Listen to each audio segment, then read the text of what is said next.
How do you actually get your book pitched to a publisher or get a publisher or get an agent? People think that writing a book is the hard part of a book. And on a level it is, because it's a year investment of your time. But what many of us underestimate is what happens next. Once that book's written, once it's sitting, all those words, all those 50, 80,000 words are sitting there, what do you do with it? And that's the stumbling block. So pitching to an agent or a publisher is just the next step of the process to become an author. It's a complex process. And on the most basic level, you are reaching out to people, to publishers or agents, and I'm going to treat them the same, who like books or publish books or represent books of the specific genre you are writing. So the first mistake authors make is pitching a crime to a young adult publisher, or pitching a children's book to somebody who publishes gardening books. So that's the first thing you need to do, is you need to get a hit list, and you just get online and you can buy any books or any resources, and you need to come up with a list of a good 20 publishers or agents who like your kind of book and they have a track record in publishing it. So that's step number one. Step number two is you're going to reach out to them. And the way you reach out is in a very formal way with an email. And we call it a query letter. So an email really is sending it to the correct person at the correct publishing house and basically saying in a kind of a chatty but formal way, this is my book title, this is my genre, this is a really exciting little overview of what the book's about. Are you interested in seeing more?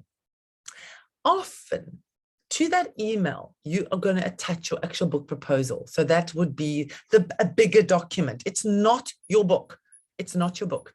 It is a 2-page up to 5-page document in which it expands on the book and is quite formal. And you can get that off my website. You can get examples and models and how to do it and how not to do it. I would attach that to the email. And all you're really doing, it's called a first contact, and you're sending it off.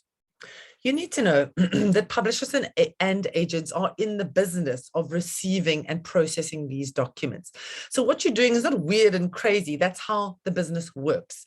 We get these submissions. We take a quick look at them at times. We wait sometimes a few months until we gather a whole load, and we look at them all together. And we quickly go, oh, not interested, not interested. That's kind of interesting. I may ask for more.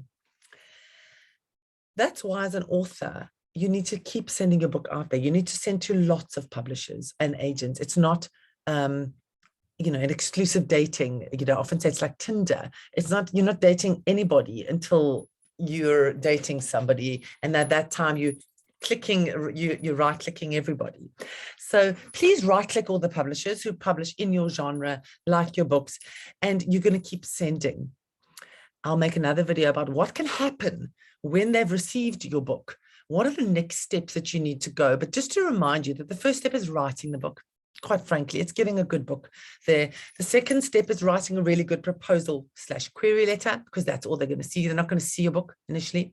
And the third is researching all the people who may be interested in reading or publishing your book.